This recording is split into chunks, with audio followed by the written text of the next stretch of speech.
Morning friends, welcome to my new blog. আশা করছি সকলেই ভালো আছো। তো আজকের ব্লগটা আমি ঠাকুরঘর থেকে শুরু করছি। আর এখন বাজে সকাল 8টা। এখান থেকে আমার ব্লগটা শুরু হচ্ছে। তোমরা তো জানোই বৃহস্পতিবারের পুজো পাঠ করতে কতটা সময় লাগে। তো চলো, বৃহস্পতিবারের পুজো পাঠ করতে অনেকটাই সময় লাগে, আমার যেন একটু বেশি সময় লাগে। সকাল 8টায় পুজো শুরু করেছি, জানি না কখন পুজো শেষ করব। সকাল থেকে কিন্তু পুজোর গোছগাছ শুরু করি, আর এই দেরি হয়ে যায়। আর তোমরা তো জানোই আমার ওই মানে উপর নিচ করতে হয়, তার জন্য আরও বেশি দেরি হয়। আজকের ব্লগটা বানাতে বানাতে না অনেকটাই বড় বানিয়ে ফেলেছি, প্রায় 15 মিনিট মতন। তো ভাবলাম এত বড় ব্লগ তো কেউ দেখবে না, তো কেটে ছেটে ছোট করে দেবো। তো শুধু পুজো ব্লগটাই আজকে শেয়ার করব। আশা করছি আমার সকল বন্ধুরা একটা লাইক দিয়ে সম্পূর্ণ ভিডিওটা দেখার অনুরোধ রইল। আজকের ভিডিওটা খুবই ছোট্ট, 3 মিনিট 44 সেকেন্ড, তার মানে খুবই ছোট্ট একটা শর্ট ভিডিও। তো এইটুকু ভিডিও তো তোমরা নিশ্চয়ই দেখতে পারবে। আর 100টা ভিউ যদি হয়, 100 ভিউ যদি হয়, তাহলে আমার 50টা লাইকের আশা আমি করতেই পারি। ভিডিও ছাড়ার 3 দিন পরে আমার 100 ভিউ ওঠে কিনা তার কোনো সন্দেহ নেই। আর তারপরও লাইক পরে 10টা কি 12টা। তো এটা আমার খুবই খারাপ লাগে। যাই হোক বন্ধুরা, কিছু মনে করো না, এটা কষ্টের থেকে আমি তোমাদের কাছে একটু শেয়ার করলাম।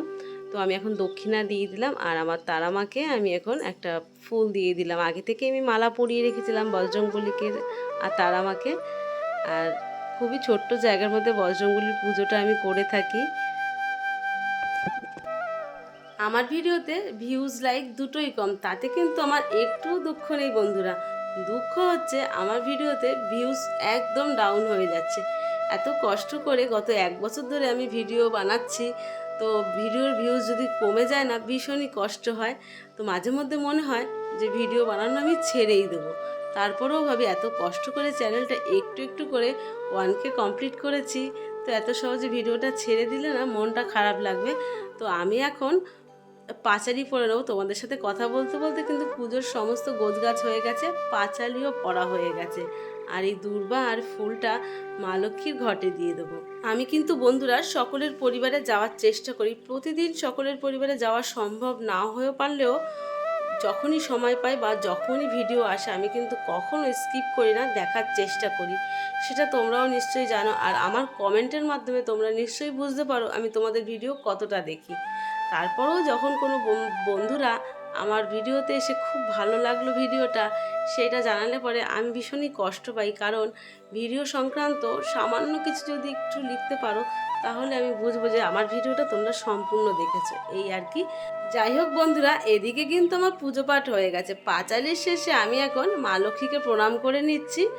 আর ভিডিওটা তোমাদের কেমন লাগলো, যদি ভালো লেগে থাকে অবশ্যই একটা লাইক করো। আর আমার জন্য না হোক, মা লক্ষ্মীর জন্য কিন্তু তোমরা একটা লাইক করতেই পারো। কমেন্টের মাধ্যমে তোমাদের মতামত জানাতে কিন্তু একদম ভুলো না।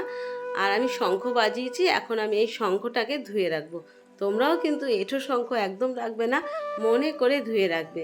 আশা করি তোমরা সকলেই জানো, কিন্তু আমি যেটুকু জানি সেটুকুই তোমাদের ব্লগের মাধ্যমে শেয়ার করি। এখন আমি প্রদীপটাকে বুঝিয়ে দিলাম, আর এই রামাবলীটা আমি এই বক্সের মধ্যেই রাখি।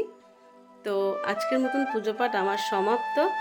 ভগবানের কাছে প্রার্থনা করি আমার সকল বন্ধুদের শরীর সুস্থ রাখো, ভালো রাখো। দেখা হচ্ছে পরের একটা নতুন ভিডিওর সঙ্গে। Thank you for watching.